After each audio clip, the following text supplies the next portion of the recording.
कि रेडियो मानव रचना को गंभीर जी ने तब छोड़ने का निर्णय किया जब डॉक्टर भल्ला इस दुनिया से रुखसत हो गए। सच्चे प्यार की मिठास ही रह जाती है, सच्चे प्यार की मिठास ही रह जाती है, वरना जिंदगी उदास ही रह जाती है। पर मिलती कहाँ है ये नियामतें सबको, तमन्नाएं बेलिबास ही रह जाती हैं, तमन्नाएं बेलिबास ही रह जाती हैं। उनकी कमी कुछ यूं खलने लगी कि गंभीर जी ने मानव रचना रेडियो छोड़ने का निर्णय लिया। लेकिन आप रुके नहीं, आपने लाइफ को एक नया चैलेंज दिया और अर्बन कम्युनिटी रेडियो स्टैब्लिश करने के बाद रूरल कम्युनिटी रेडियो की ओर रुख किया, जहां आपकी मुलाकात हुई NGF इंजीनियरिंग कॉलेज पलवल के डायरेक्टर प्रिंसिपल डॉक्टर शरद कौशिक से। During my first interaction with Mukesh Gambhir ji, we traced down to memory lanes and we found that we directly or indirectly were attached for the last 33 to 35 years. From his first career job at Bhiwani Vaishya College, and later on joining Haryana government. His stay was at Bhiwani and he was working in close association and close interaction with my worthy father as well as our management at that time.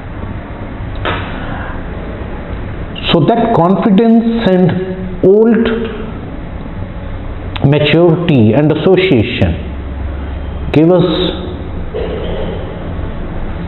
further bond and an internal confidence. उन्होंने NGF के CEO mister Ashwini Prabhakar से आपको मिलवाया। देखिए, गंभीर साहब ने अपनी life में इतनी अचीवमेंट कर रखी है जो कि एक एक बात को बताना बहुत मुश्किल है, और उनकी जो सोच है ज़्यादा से ज़्यादा लोगों की हेल्प की जाए, ज़्यादा से ज़्यादा लोगों को मोटिवेट किया जाए, ज़्यादा से ज़्यादा लोगों को ट्रेन किया जाए।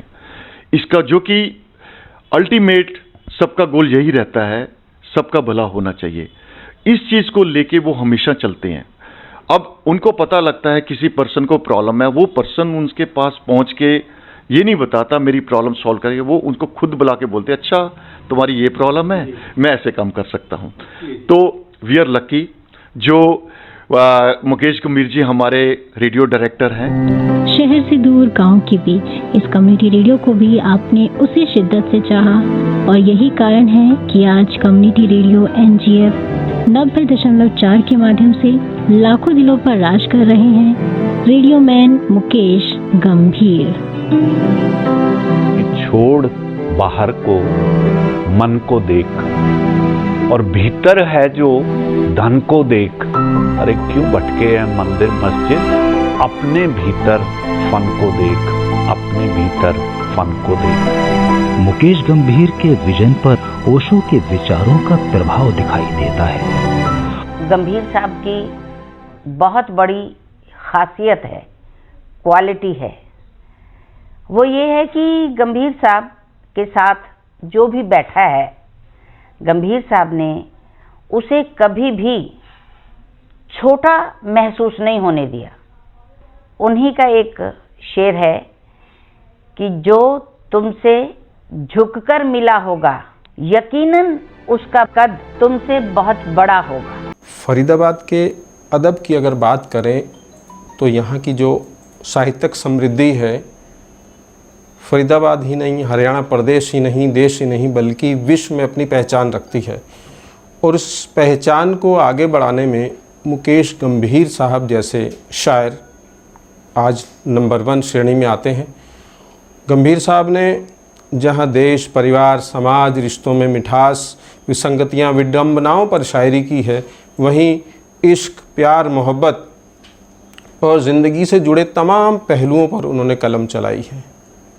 बहुत से ऐसे विषय उन्होंने अपनी शायरी में छुए हैं जिनके दम पर उनका एक अलग नाम है, मकाम है। ऐसी शख्सियत के लिए एक मुझे मतला याद आता है, गंभीर साहब की शान में बात कर रहा हूँ मैं, कि किसी से आशनाई को फ़कत एक शाम काफ़ी है, किसी से आशनाई को फ़कत एक शाम काफ़ी है, तुम्हें पहचानने को बस तुम्हारा नाम काफ़ी है। और मुकेश गंभीर जी की शायरी की जो गंभीरता है वो कोई भी पाठक अगर पढ़ेगा और कोई भी श्रोता अगर उन्हें सुनेगा तो उन्हें लगेगा कि असल में जीवन का मकसद क्या है। उन्होंने आध्यात्मिक शायरी भी की है, उन्होंने जीवन दर्शन समाज समझाने के लिए भी बहुत कुछ लिखा है। तो उनकी जीवन, उनकी ज़िंदगी पे केंद्रित करते हुए आयुषी फिल्म्स प्रोडक्शन ने डॉक्टर सुधीर सागर जी, मंजू वर्मा जी ने जो ये कोशिश की है, मैं बहुत बहुत शुभकामनाएं देता हूं पूरे प्रोडक्शन हाउस को। और फरीदाबाद का जो अदबी माहौल है उसे समृद्ध करने में जो मुकेश गंभीर जी का जो किरदार है वो अपने आप में दूसरों के लिए भी प्रेरणादायक है।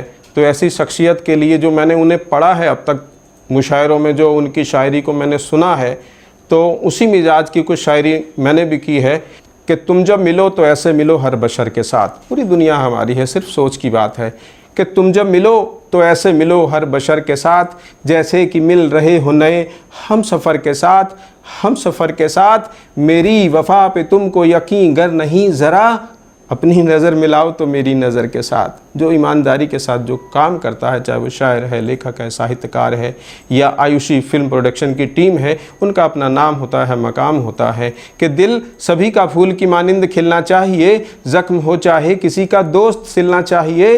प्यार ही आधार है इस ज़िंदगी का, इसलिए प्यार के बदले में सबको प्यार मिलना चाहिए। तो गंभीर साहब ऐसा ही चाहते हैं और हम सब की भी यही कोशिश है कि सभी खुश रहें, खुशहाल रहें, मस्त रहें, मालामाल रहें। बहुत बहुत शुभकामनाएं।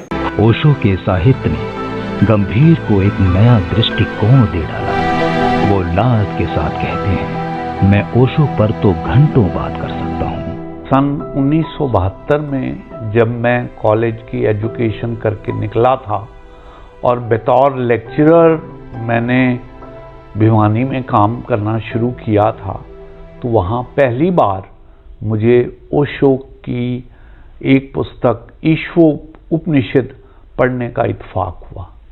और डॉक्टर साहब, मैं फ़ख्र से एक बात कहता हूँ कि वो दिन और आज का दिन मैं ओशो के साहित्य का सतत रूप से अध्ययन करता रहा। ओशो के साहित्य को आत्मसात करके उन्होंने स्पष्ट किया, पुस्तक संभोग से समाधि टाइटल की वजह से उनको सेक्स गुरु कहा गया, लेकिन पुस्तक पढ़ने के बाद आंखों का वो अंधकारमय पर्दा खुद ब खुद हट गया। बहुत पुराने समय से लेकर आज के युग तक उसको जो प्रवृत्ति सबसे अधिक तंग करती है वो उसकी काम की वासना।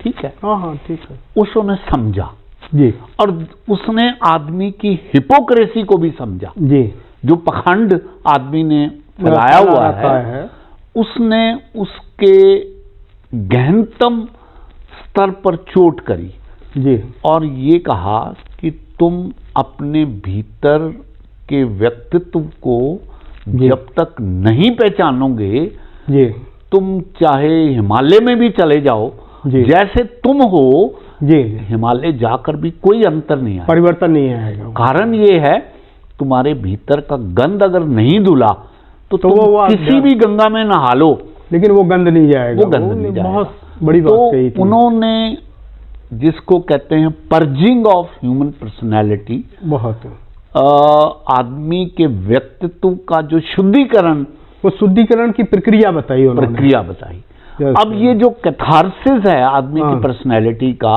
ये उसको समझाने के लिए जी ये जो पुस्तक संभोग से समाधि की ओर है, आपने तो अध्ययन भी किया हुआ है।